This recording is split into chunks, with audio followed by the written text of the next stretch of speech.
Hello and welcome once again to the Windy City's finest On Mhm. Location with Mac and Perry. He's Mac, I'm Perry, and this is Morgan Klaiber. Yes. Thank you so much for taking the time to be here with us. And yeah, just to give ourselves some context, can you give us a really broad strokes overview of what it is you do? Okay, well, first off, I'm actually a rancher from south of Medicine Hats, and I'm involved in my family's operation, and I live and work there every day. But the fun job on the weekends that I get to do is I'm a country music artist, a songwriter, performer. I've been playing amateur for 10 years and now professionally for like the last two as an artist career under my own name, Morgan Klaiber. And that's what I really, do aspire to be. I love that. And doing a bit of research on you, it seems like both of those things are equally important. Would that be an accurate estimation? Oh, absolutely, 100%. For me, there is not one without the other. I love that. Yeah. Awesome. Well, I'm super excited to hear more about that and your artistic journey later in a different segment with Mac. Right now, we're going to dive into our icebreaker games, and we'll start with a little bit of trivia. How are you with trivia typically? Terrible. Okay. This is not well, the stakes have never been lower. It's all good. We'll just have some fun here. So, my first piece of trivia for you would be, what country singer grew up in Medicine Hat? A. Mackenzie Porter, B. Terry Clark, C. Gord Bamford, or D. Paul Brandt? I'm going to have to go with Mackenzie Porter. She was born and raised here. Interesting. That's not the answer I have, but I'm going to take your word for it because I feel like you would know way better than me. The answer I have is Terry Clark. Okay. Well, I was talking about how bad I am with history and knowledge here of Medicine Hat, but I'm pretty sure Mackenzie was born here, if that's the correct question. I'm going to take your answer. Yeah. We'll take your word for it. Terry Clark is from here, though. Okay, that's perfect. Not wrong. Yeah. Awesome. And then I'm going to throw it off to you just to do a first bit of trivia about Mac that I have no idea what is coming. Okay. On a trip to Medicine Hat last August, where did Mac take a nap? Ooh. A, under the shade of a tree at Kincooley Park. B, in the air conditioning of the Monarch Theatre during a matinee show. C, in an unoccupied canoe at Police Point Park. Okay. D, in a quiet corner of the Medicine Hat Public Library. I am going to go, I'm just going to go for it, and I'm going to say A. That is correct. Okay, thank goodness. Took a nap in the shade of a tree at Kincooley Park. That's wonderful, correct. Wonderful. Yeah, if the weather was good, if I know Mac, he was outside under a tree taking a nap. That's a good place to do it. Yeah. Awesome. We're going to move swiftly along onto our this or that. Okay. And our lovely hat. So yeah, it'll just be tea or coffee, and we'll just see what our preferences are, and I'll answer them too. But I'll let you do the honors. You can pick the first one and read it out. Okay.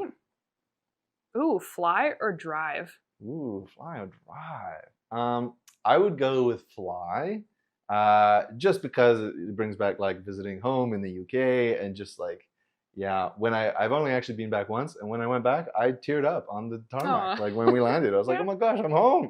But this is my home now. Yeah. But yeah, so I would say fly. Okay. How about yourself? Great.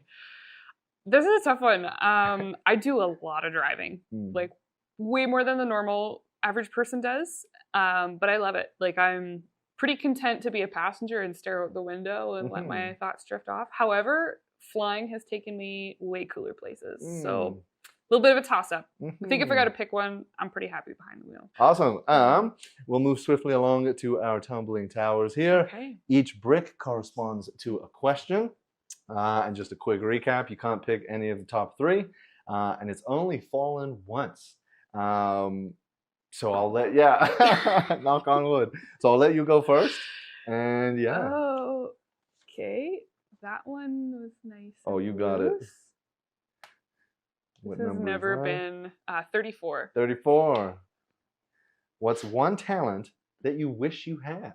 That I wish I had? Yeah. Oh, man, my mind is flooded with answers. Analog, I guess, or golfing. Yeah, that's a good one too. I wish I could play the fiddle very well. That's something I wish I could do. Have you met somebody that could play many, it? Many, yes. Yeah, I'm surrounded by them actually. but and I have the ear to do it, but I do not have the dexterity and skills to do it. So I wish I could play the fiddle well. Well, I'm sure you have lots more time, so maybe it'll be I'll keep something trying. on the horizon. Yeah, absolutely. I mean, for myself, a talent that I wish I had would actually be like singing. Like I'm not a very musically inclined person, but I really appreciate people who can sing. And as a performer, that would be great for me. So yeah, singing. Okay.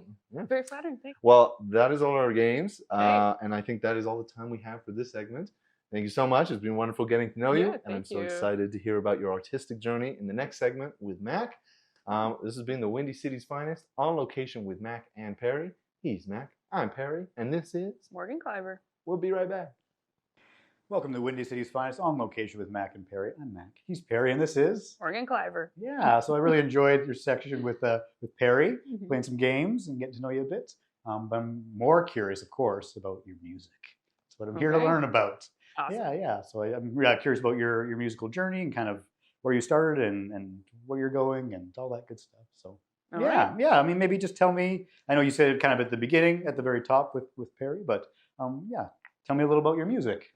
Okay. Well, it's to focus on the music specifically. My sound and style and enjoyment in music is very broad spanning, but definitely leans a little bit to last century. I grew up with a country musician in the house in the 90s. That was my dad, and grew up going to country dance halls and listened to a lot of old school country dance hall music. So that's really shaped my sound and style and what I like. And even to go another different direction, my mom loves classic rock music. So that's played a huge influence in my life as a vocalist and even as a writer and with my style as well. So it's definitely all encompassing. Like, don't let the cowboy hat fool you or narrow it down too much. Okay. But at the end of the day, I am a pretty proud country girl and cowgirl, and that's the overshadowing umbrella of it all for sure. Nice. Yeah. Yeah. I mean, like, if you could think of like some of those 90s influences or something, or the rock side, like, do you have any kind of musical influences that you can think of? There's so many. Yeah. I was so lucky to grow up on such an awesome collection of CDs and cassettes, and had vehicles, thankfully, on the farm that even still have CD players, which is kind of a thing of the past now. So I grew up on lots of great records. To really go back in time, like, I wore out Guess Who Greatest Hits and the Eagles Greatest Hits. Those ones were huge records in my life that I know upside down and backwards. Steve Earle was another one I really obsessed over.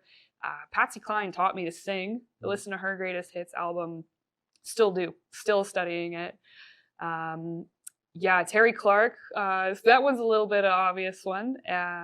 Being from Medicine. Right? Yeah, she's being from Medicine Hats and a Southern Alberta cowgirl. So very similar singing style to her as well. And grew up on a lot of that 90s, early 2000s music. I had a long bus ride to school as a kid. So that's all I listened to was the local country station. And it totally shaped who I was, not just the CD collection, but a lifetime of listening to local radio. So, some more modern influences and people I'm a fan of, like Ella Langley, Lainey Wilson, on the more commercial country side, going to the more alternative side and songwriter side, like Corb Lund. I'm a huge fan of that guy. Shaped my childhood and adult life, still is. He's still writing brilliant music, a prolific songwriter, someone I look up to greatly. So it's all over the map. And Led Zeppelin is actually probably one of the biggest ones. And if not the Eagles, Led Zeppelin would be my all-time favorite band ever. Yeah. So I study them pretty closely.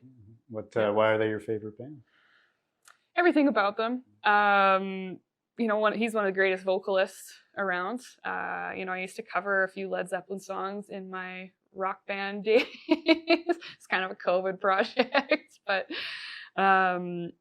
just everything about those guys. Nothing touches them. It's very impressive to me. Okay, nice.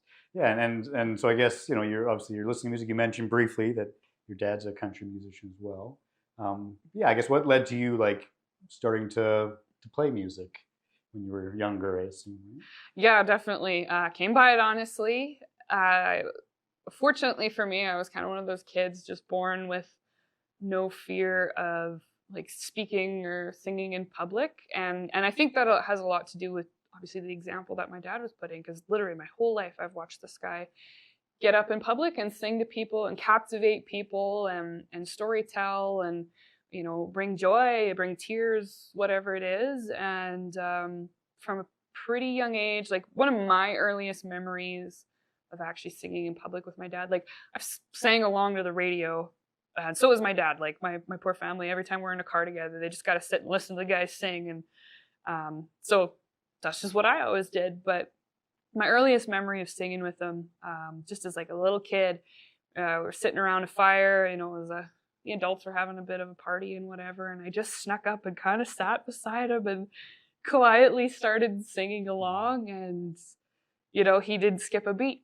And away we went, and all the adults, of course, loved it, and I thought that was pretty great. So that's you know, an early core memory, and like I said, growing up in, you know, spending time in the winter in dance halls, listening to live bands, and I just love that. So captivating, such a raw, real sound that I don't know. There's something about live music vibrations going through your body that's obviously very good for you. And you know, the adults paraded around the dance floor all night, and there's just so much joy there. So yeah, no, I came by it honestly. I didn't write until I was an adult, just because I'd watched my dad write, and obviously it was kind of a part of the process at times. But I realized what it took to write a good song, and the creativeness and poeticness, and I thought you had to think so differently to write, and I just thought I couldn't do that. I didn't have that in me, so I didn't actually try until I was an adult,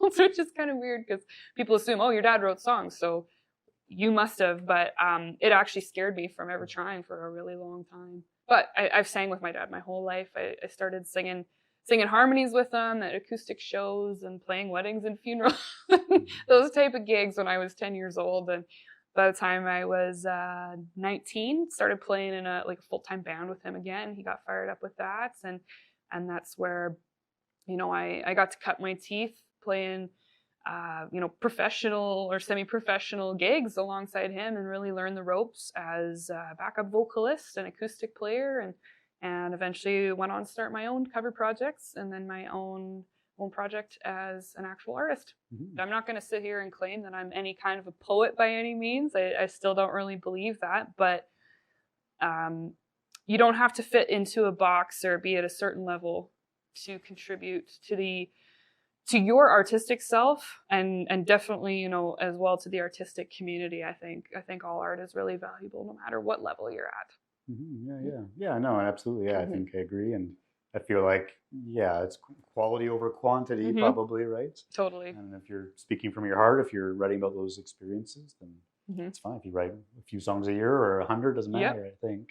As long as you're happy. And it should be a little selfish for sure. I guess, or yeah. And I'm curious, Morgan, like, was there, like, whether it's with your songwriting or, you know, you went from singing with your dad and performing with him to, so now writing your own songs and we'll say maybe pursuing this career a little more seriously, as you might have said. I'm curious, like, was there a shift at some point where you decided to kind of to pursue it more? Do you remember if there was any sort of shift? Definitely. You know, I've had a whole life before doing this, being brought up in agriculture. That's what my post-secondary education is. I lived and worked around Lethbridge for a bit and did some other jobs. Ended up going up to Brooks. I used to actually sell John Deere equipment, which is, that was really, you know, kind of a left turn for me because my background's more in the animal science and livestock side of things. But I enjoyed all those jobs there and experiences I had. I wouldn't trade them for the world. But I liked those jobs, and I realized I loved music. The more I did it as a hobby and just kind of a side deal and a project of passion, I discouraged myself from ever doing it as a career for a really long time, just because it kind of was like, because my dad was in the music business, I knew a little too much, and I knew a bit of what it took, and even just skill-wise experience and stuff like that. And So everything happens for a reason and time's out for a reason. And obviously the timing's better now than it was when I was 21. But yeah, there was a definite shift in, I got in a bit of an accident when I was 24. Quite a serious one actually. And that was it was permanently life altering and changed me physically and mentally quite a bit. And that was definitely a moment of reflection of like, hey, you know, what do I really want to spend my life doing? Should I be so lucky to have days ahead of me yet? So that was kind of one of the biggest shifts. But even before that, there was a lot of stars kind of lining up in the background, and just more and more experience, more self-exploration, more just growing up and figuring out who I am. And at 25 years old, that's when I made the decision. And I remember the conversation. I just very abruptly said to my fiance and now husband at the time, I was like, I know what I want to be when I grow up, and I'm going to start making this happen. And that's exactly what I did. So tried to set myself up financially, and a bunch more stars ended up aligning for me to be able to move back home to the ranch. And you know, was able to step into that. Mom and dad were ready to have us back home when we got married, and you know, saved up my money and left my good job at John Deere and kind of started over essentially when I got married and started working towards this. So now here we are 4 years later and actually made it happen. So I'd love to tell my 25-year-old self like things are going okay. But yeah, right in my mid-20s, there was definitely a shift. It all takes time. It's not like one day you're this and then you decide, okay, I want to do that, and you're that by the next day. It's taken really a decade to get me here for sure, and I think it does for a lot of people. Mm-hmm. Yeah, I'm curious. Like when you decided that, okay, I'm gonna do this, and you left that job. Yeah, what did that feel like? Terrifying, Yeah. terrifying. And it was very bittersweet. You know, like I said, I liked that job. I made some fantastic connections. I you know, had a community in Brooks. I lived there for 5 years, and it's a place that holds a special place in my heart and is a huge part of my story. I still go back and perform there. I got lots of friends there and connections there that have helped me in my music endeavors, you know, after making connections through agriculture and stuff earlier. So yeah, it's kind of a special chapter still, and yeah. Yeah, another thing I want to talk about, like kind of along the way, as you're playing music, you audition for a certain competition, the Ranchman's, what is this called? The Ranchman's Rising Star competition. Tell me about that. Yep. That was a fluke that I even found that, actually. I had picked up a seasonal job in town here. This is after I made the decision of, yeah, I would like to take a chance at an artist career and pursue that and try and do music for a living. But, you know, still needed some part-time money, still needed to figure things out financially that way. And I'd been playing quite a bit in cover bands, but still hadn't really launched anything under my own name. And then I'm sitting at work one day after what was an exhausting summer. And I was like, man, I got to get some stuff going for this winter, you know, even if it's just little bar gigs. Like, we got to keep playing. We got to keep our foot on the gas, even under a cover project. You know, you got to keep showing up. And so, yeah, over lunch hour, I was scrolling my phone and went looking for some contact information at Ranchman's. I'm like, that's a pretty famous country bar where we'd fit right in to play there. And yeah, right on the front page of the website is like, they're having this competition and tomorrow's the last day to apply for it. And I'm like, oh, well, what the heck?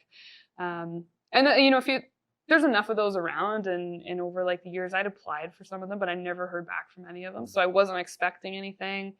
I sent in all of my forms and like audition tapes and stuff like that. And yeah, sure enough, got a call back to come and actually audition in it.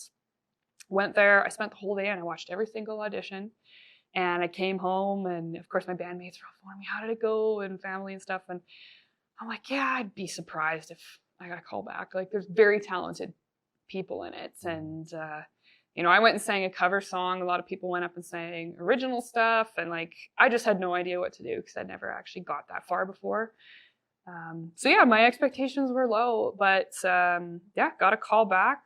my band came to semifinals, and we played all original music, 3 original pieces, which stood out and kind of brought the house down. And then we went into the finals with that exact same attitude, but also just that, like, you know, we're out nothing if we lose. We gained a lot of experience. We shook a lot of hands. We met a ton of people, got us connected even just into like the Calgary music scene, and players and artists and contacts there in the industry. So win or lose, we really felt like we'd gained a lot just by showing up and doing it.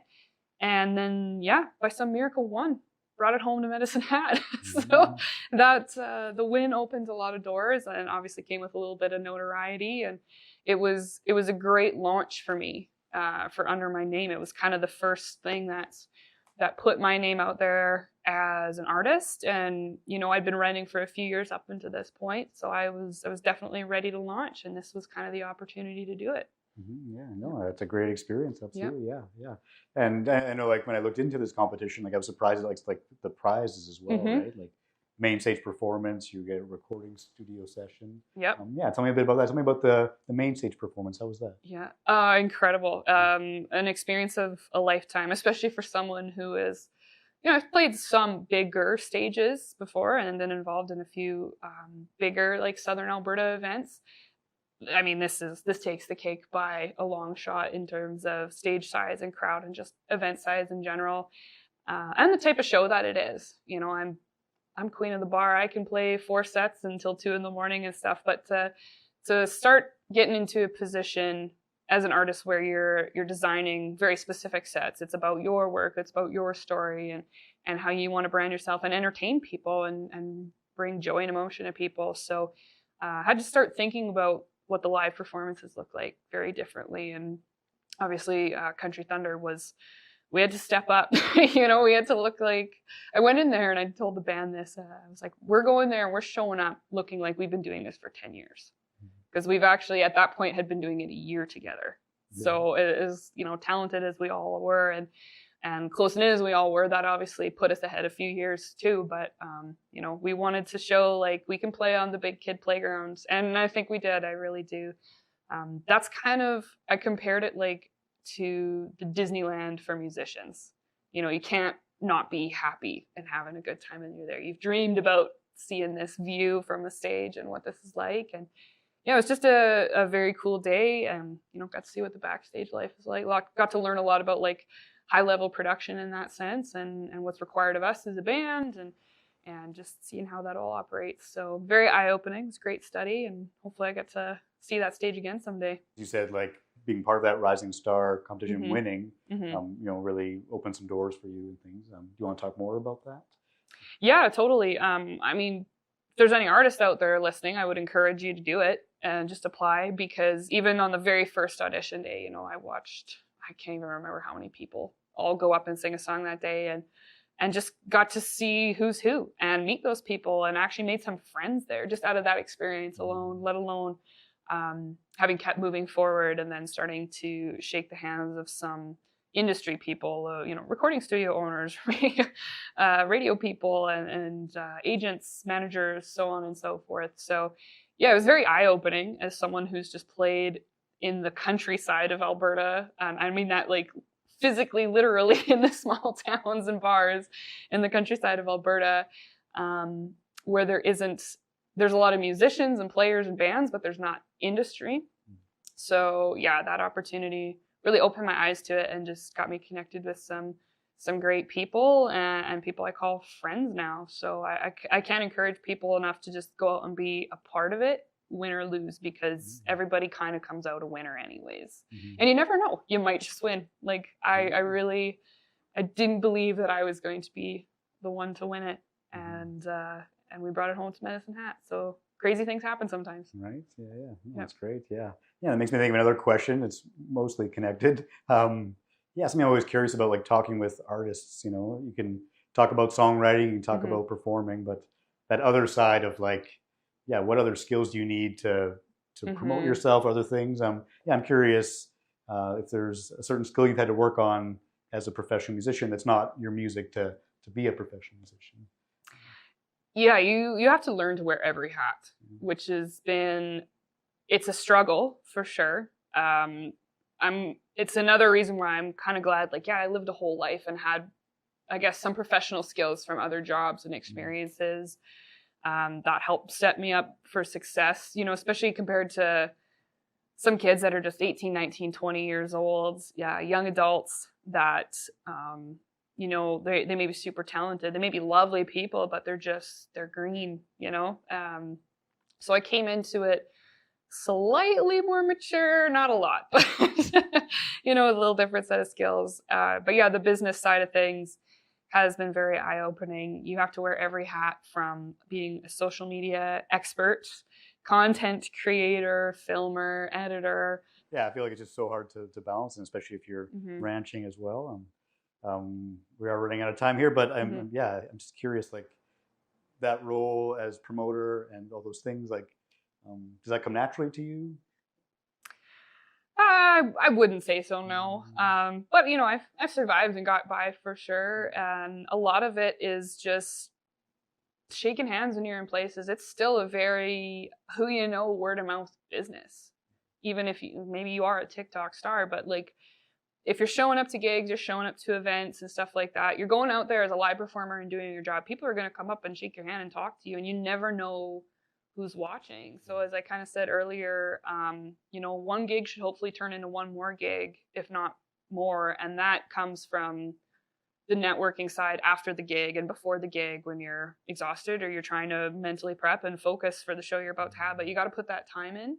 Yeah, I guess, how has being a musician, playing or writing music, like, how has that changed you as a person? Oh man, right? That's like, man, we can go start at the beginning. Yeah. In some ways, you know, emotionally and mentally, and I think everyone can understand this journey, because we've all like struggled at different points in our lives for different things. Everyone's different experiences, but music has literally saved me in some respect. It has forced me to grow into just a stronger, more independent person. It's forced me to become an extremely accountable person for my own future, my own destiny, and my own path in life. And it's kind of a safe haven too. It's sometimes where you have to crawl and hide when the world gets hard, whether that be, you know, the safe space of being on stage, which is one of the most comfortable places in the world for me, or it's sitting in my music room on the floor with my guitar and just beginning to write or work through songs I wanted to learn that really impacted me and are sitting with me. So music has changed me to bring out the best in me. That is something I believe, and I think a lot of artists would probably feel the same way too. Lovely. That's great. Yeah. Well, I think that's all the time we have for this segment. I really appreciate learning about your journey, and looking forward to hearing about your album in the next segment. Yeah, sounds good. This has been the Windy City's Finest On Location with Mac and Perry. I'm Mac. He's Perry. And this is Morgan Klaiber. Hello and welcome once again to the Windy City's Finest On Location with Mac and Perry. He's Mac. I'm Perry, and this is Morgan Klaiber. Yes, and you have the guitar, you have the whole getup, and I'm super excited. And yeah, the purpose of this segment is to hear a little bit more about your latest album, I believe. Can you tell us its name and a little bit about it, the backstory for it? Yeah, definitely. So my debut album is called Hardgrass Country, which actually has a bit of a double meaning to it. You know, Southern Albertans, we all know what hardgrass country is. We live in it. It's the native prairie that grows all around us here, and it's tough country. And so that's where I live and work, on the family ranch out in the hardgrass prairies. So it was a dedication to home for sure, but also double meaning in that it's hardgrass country is my style of music, and it's meant to be very reflective of all of the sounds and styles that I grew up loving, that came from my area of the world, and you know, my family and friends that we listen to, and dance halls and sitting around pianos at home. So it's kind of got a double meaning, but as my debut lead-off first album, you know, never know, it might be your only album. I wanted to really dedicate it to the home that I came from.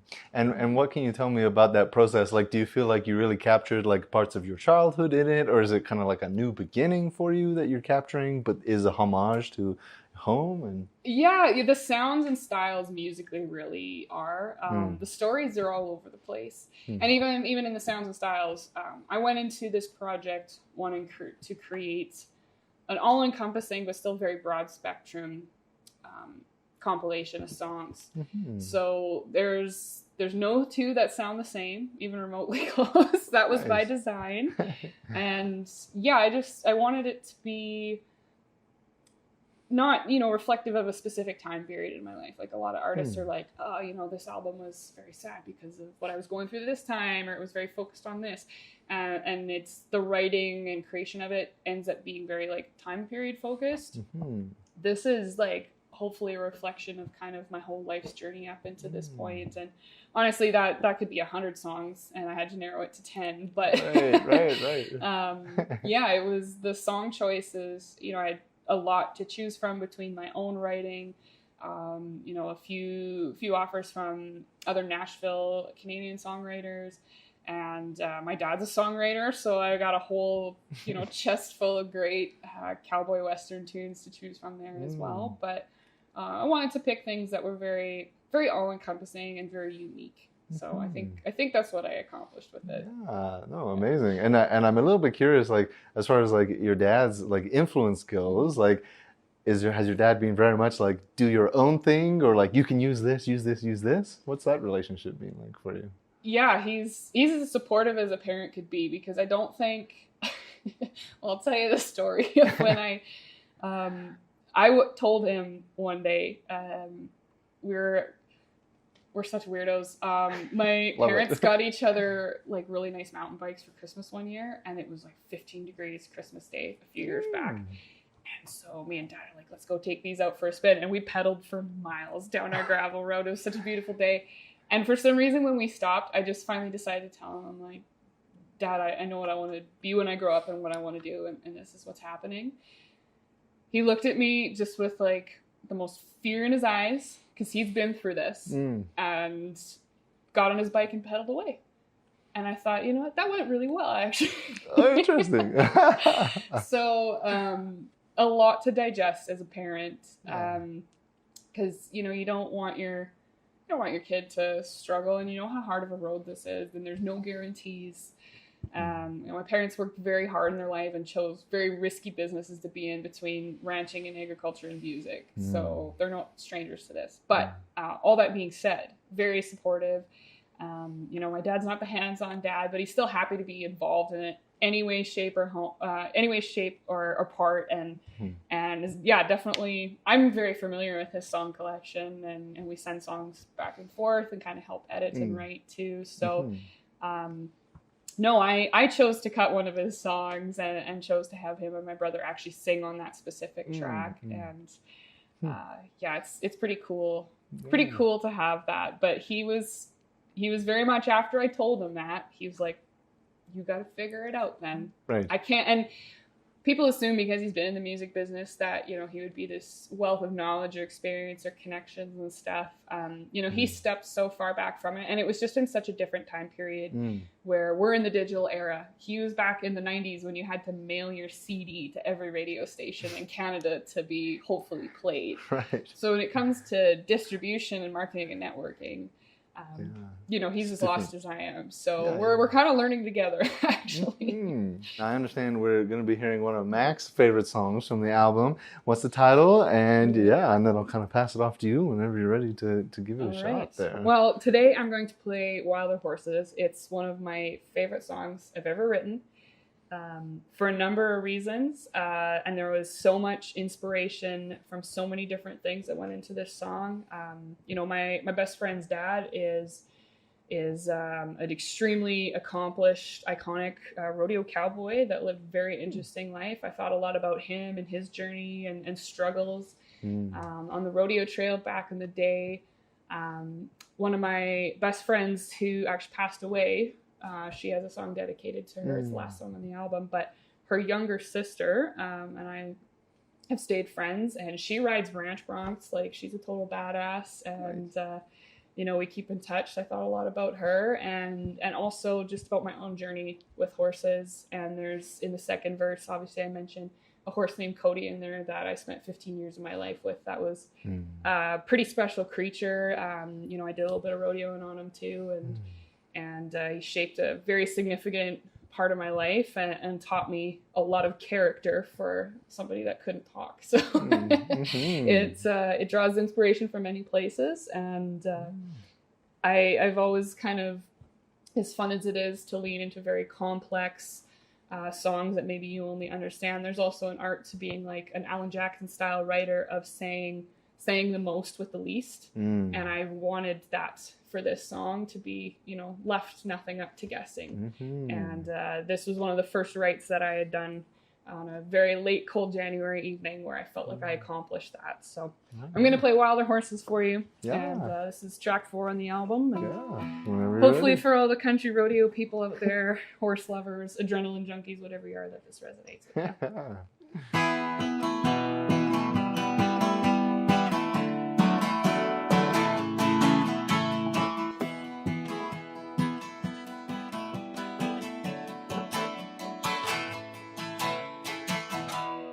Dash is my dirty old hat and broken window view. Spread thin and I hardly got the wind to pay my fees and fuel. This rig runs on high hopes and cheering from them good folks. I hope the judge ain't lying, 'cause I've got a thing for wilder horses, laying it on the line. Some hooked on adrenaline, I'm climbing on against the ride for the cowboys that fell. My grip on reality's right where it needs to be to give them that night and give them some hell. The crowd goes insane when they call out my name. I'll run the victory lap tonight. Talent that's raw with the luck of the draw, and I'm holding on with my life, riding wilder horses.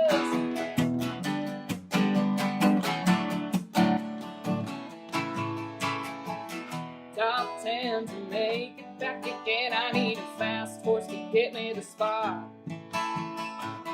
He's trouble to go, he don't stumble, and he always gives me the shot.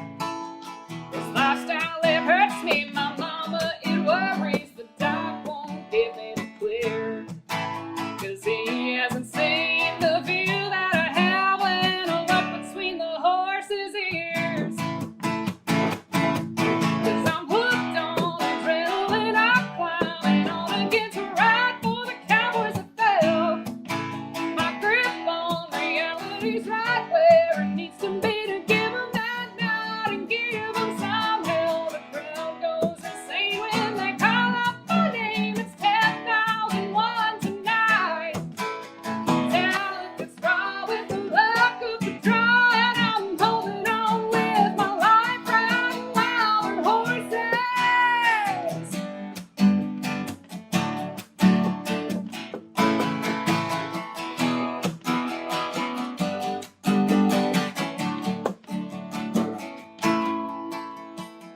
Call me crazy and don't even faze me. I'm looking fair dead in the eye. Some say that horses untamed will be the unbridled end of my life. 'Cause I'm hooked on adrenaline, I'm climbing on against a ride for the cowboys that fell. My grip on reality's right where it needs to be to give them that night and give them some hell. The crowd goes insane when they call out my name. It's 50,000 wide tonight. Talent that's raw with the luck of the draw, and I'm holding on with my life, riding wilder horses. Riding wilder horses. Wilder horses.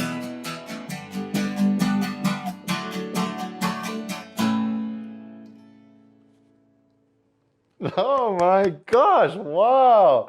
That is amazing. Oh my gosh, I feel so blessed. That is incredible. Wow. Thank you so much for your time. I think that is all the time that we have for this segment. I just feel so blessed right now. This is the Windy City's finest, On Location with Mac and Perry. He's Mac. I'm Perry, and this has been Morgan Klaiber. Thank you.